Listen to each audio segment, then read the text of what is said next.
আমাৰ ওচৰতে থকা নিশ্চয় ক'ত আহিছে গণেশ পাহাৰলৈ তাৰপিছত এয়াতো একদম আমাৰ স্পীডত তেওঁ খোজকাঢ়ি গৈ আছে আৰু তাৰপিছত এয়া আমি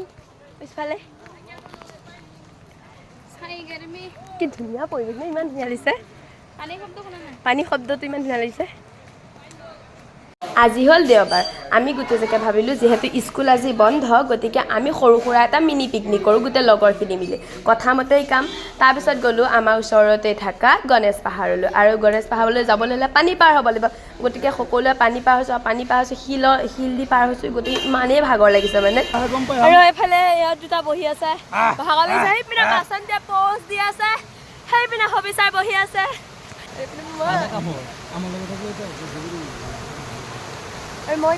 তাৰপিছত দেখিলোঁ জুলনাখনত বহি পেলাই একদম নিজৰ সৰুকালৰ দিনবোৰ মনত পৰি গ'ল তাৰপিছত আমি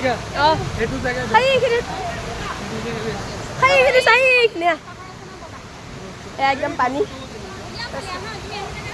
এফালে বহুত বেছি গৰম আছিলে আনফালে মানুহৰ মানে ভিৰো আছিলে এইপিনে একো কৰিবও পৰা নাছিলোঁ তাৰপিছত মানে খোৱাৰ কাৰণে জেগা বিচাৰি ফুৰিছোঁ একদম হাততে খোৱা বস্তু লৈ পাহাৰে একদম বগাই ফুৰিছোঁ আৰু এইপিনে পানীখিনি মানে পানীৰ মাজত পাৰ হৈ পেলাই জেগা আছে তাত গৈ আছোঁ আমি গোটেই জেগা খাবলৈ তাৰপিছত খোৱা বস্তুখিনি দুইজনী বাচন্তীয়া আৰু মই দেখিছোঁ বাচন্তীয়া খাই আছে আৰু মই এফালে পেকেটবিলাক খুলি আছোঁ তাৰপাছত পানী বুলি ক'লে এনেও বহুত বেছি ভাল পাই পিনে গৰম তাৰপিছত পানীৰ মাজত অলপ খেলি কৰি লৈ আকৌ এইপিনে দেখিছে মোৰ হাতত পানী বটলটো লৈ গৈ ঘৰ মূৰা হৈছোঁ আকৌ এটা নতুন ভিডিঅ'ত আপোনালোক সকলোকে লগ পাম